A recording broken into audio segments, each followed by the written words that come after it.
What is up, you guys? My name is DJ, and today I want to talk about 5 things that I do not like about the FX3. And while I talk about these things, I'm going to address issue number 1, which is this wobbly screen right here. This thing is unusably wobbly, and the crazy thing is I actually bought this FX3 from a friend, and he bought a brand new FX3 which still had this same exact issue. So this has to be a very common issue. If you're watching this video, you're probably dealing with this issue too. So I'm not really sure why Sony hasn't addressed this if it's such a common issue, but if we ever get an FX3 Mark II, this definitely has to be fixed. Because the crazy part is with the A7 IV, there's just 2 screws on the outside where if your screen ever gets wobbly, you just tighten those screws. But with this, apparently you have to remove 37 screws just to get to 2 of them. 2 screws. We have to do all of this. So let's get into it. And I'm gonna try my best not to smudge this up. And if you ever wanted to watch a video about what it looks like to void a warranty, this is probably it. So man, I am going to link this screwdriver in the description. This thing is awesome. So I don't know if you ever used like those eyeglass repair type screw. Matter of fact, I think I have one. These things are so incredibly small that it's very hard to get a decent amount of leverage on it, especially if these tiny screws have any type of torque in them whatsoever. I do not inherently know how to do this. I actually did follow along with the video. I'm gonna link that in the description.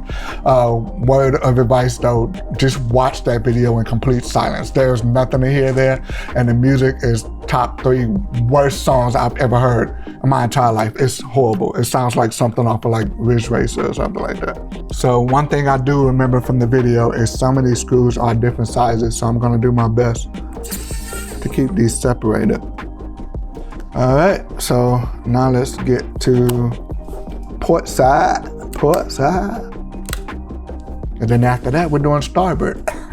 Man, I love how this thing is magnetized too, cause man, if any of these tiny screws fall on my dark floors, it is gone forever. This part is the most scary part because this has to come off, and it's like, I don't even know if I'm gonna be able to stick that back on, so wish me luck.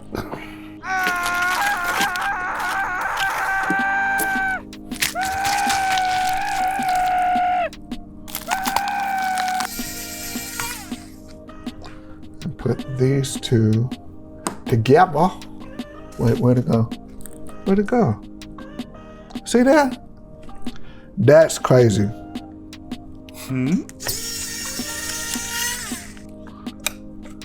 Ooh, there you go. Yep. Got that one off. This is scary. I'm not even gonna lie to you, man.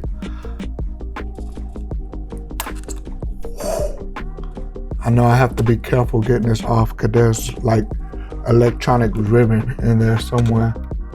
Man, what is holding on here?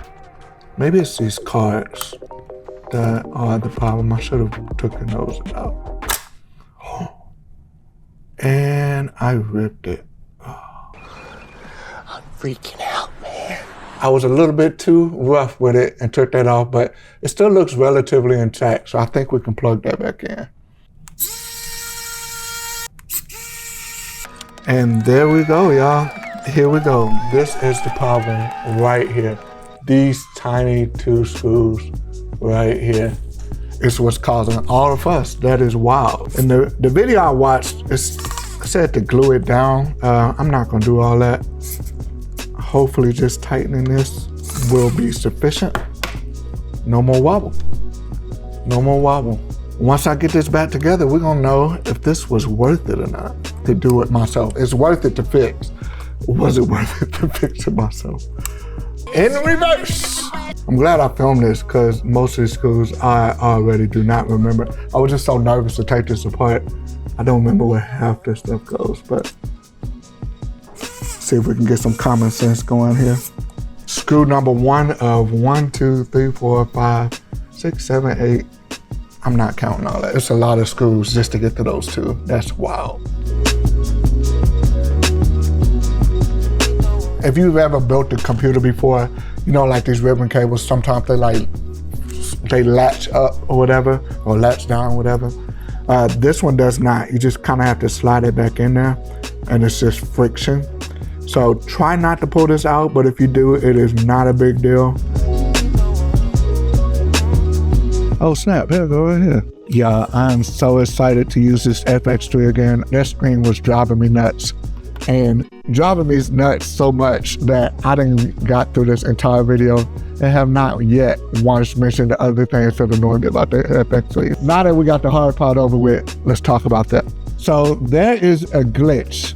If you're dual recording, which I often like to do as a professional, I like to record to both cars simultaneously just as backup. You cannot see how much data is on the biggest card that is in your camera. So I like to shoot with the 128 gigabyte in my first card slot and a 256 in my second card slot, which has gotten me a few times because I didn't realize that I rolled over and I only transferred the files from the first card, that I had files still that rolled over on the second card and I didn't delete it. Now I've already heard stories from this happening. They don't realize they rolled over and they clear the second card and then they go to edit the video and they have missing files, which is a nightmare. You never want to go through that. But Sony, this issue is not helping us at all. We need to be able to know how much prior to even getting to that second card. We should just be able to look and see how much is on each card at a glance, which we could before, but for some reason with this update, they erased that. For no real reason. It has to be a glitch, but fix that, please.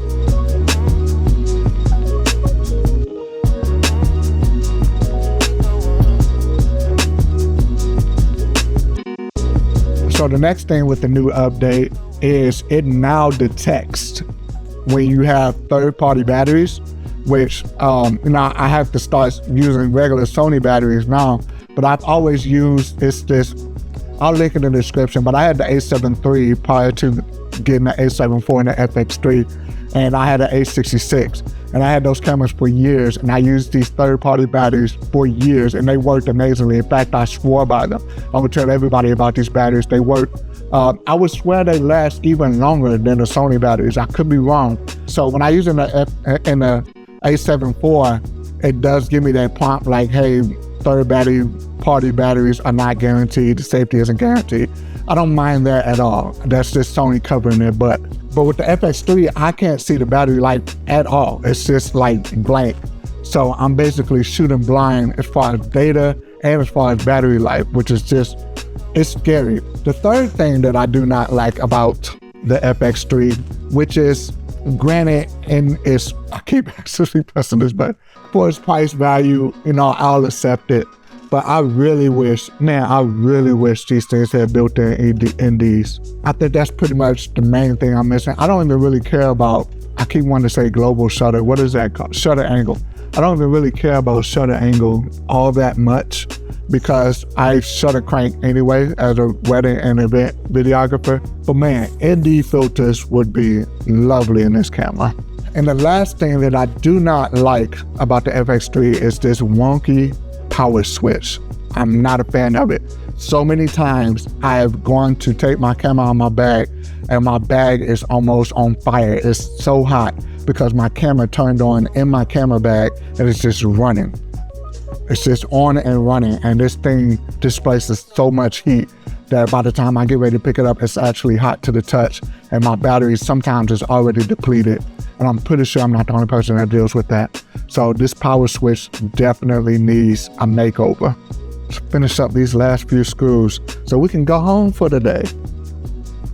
The last few, I think that is it, you guys. I think we have solved the wonky wobbly screen problem. I would love for Sony to watch this video, or somebody even remotely related to Sony. I just need them to fix these issues because they are unacceptable. That being said, thank you for bearing with me as I risk my entire life here, quite literally, because this is my money maker. Thank you guys for watching this video. I am pretty sure my butt cheeks were clenched that entire time and I am sweaty. So until next time, out of there.